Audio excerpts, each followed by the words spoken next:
Hey everyone on YouTube, welcome back to my channel. This is my second time recording this video because the last time I did it, I got interrupted by me forgetting to add something. So this video is 4 crystals I think everyone should benefit from or can benefit from. And crystals I think people should keep around.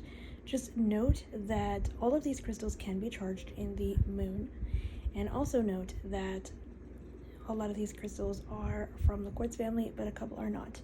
So these 4 are easily attainable for anyone wishing to work with crystals and or are just getting started working with crystals. So the first crystal that you may have guessed already on this list is clear quartz.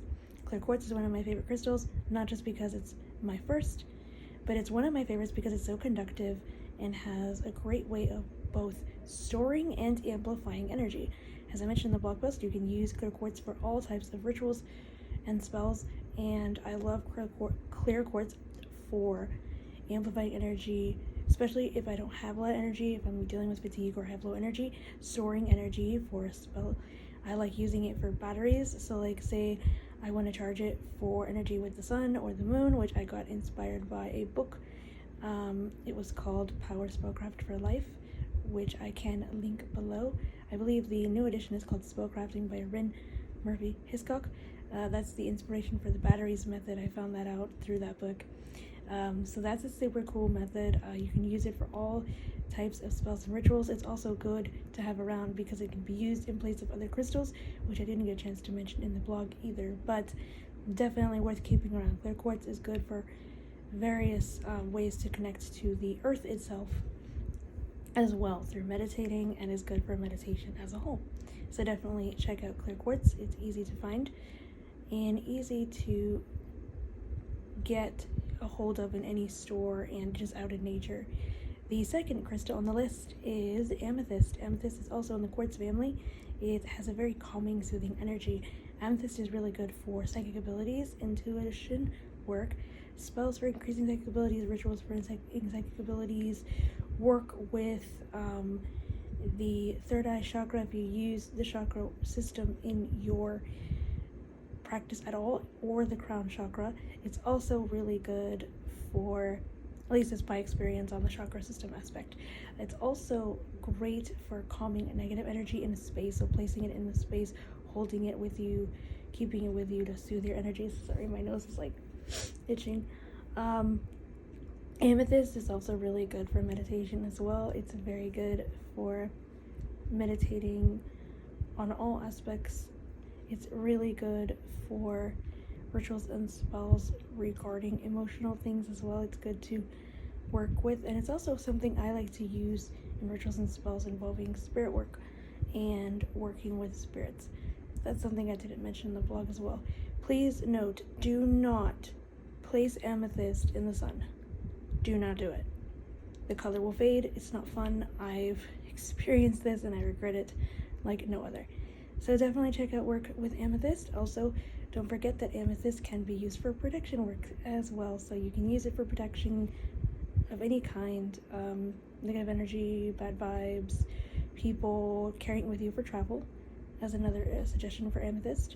The third crystal on the list is sodalite. Sodalite is a blue crystal, not part of the quartz family. It's very calming and soothing. I like it for any emotional work, connecting with the element of water, as you can do with all crystals. And if you cannot get a hold of sodalite, you can use rose quartz.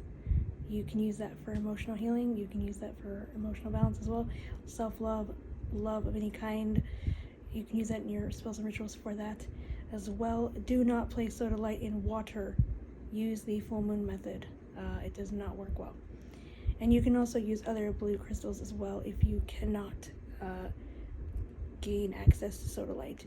Similarly to amethyst as well, going back to amethyst for a second, if you can't get access to amethyst, you can connect through that with the color, or you can connect using other crystals for intuition as well, like unakite, and you can use clear quartz charged for psychic abilities and intuition work.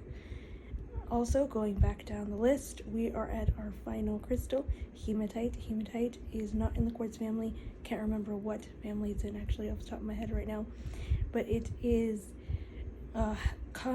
contains lots of iron, and hematite is well suited for grounding yourself, connecting with the earth and grounding to the earth. It's also great for protection. It's great for connecting and meditating as well, so you can hold it with you, keep it with you. Do not place hematite in water either. If you cannot get a hold of hematite and you want to connect and ground yourself energetically and just keep yourself grounded in the present moment as well, in a more mundane everyday sense, you can use a tree nearby, rocks in the yard, or whatever you can get a hold of. The bare earth itself can be used for grounding. And if you want to use crystals, you can use obsidian, you can use onyx, you can use jet, black tourmaline, all of which, by the way, can be used for protection, which hematite can also be used. So highly recommend utilizing hematite as well for protection, for any type of spells and rituals worked for that. So this is the list of all 4 crystals. They're very easy to come by. Please check out the blog post below for more information, and please let me know if you have any questions at all. I am happy to answer them.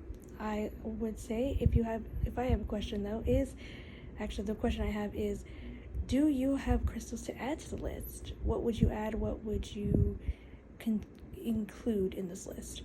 I hope everyone is doing well. Apologies for the inability to speak there for a minute, but I really enjoyed this video, and if you have enjoyed this video, please like, subscribe, and share with your friends. Hope all are doing well.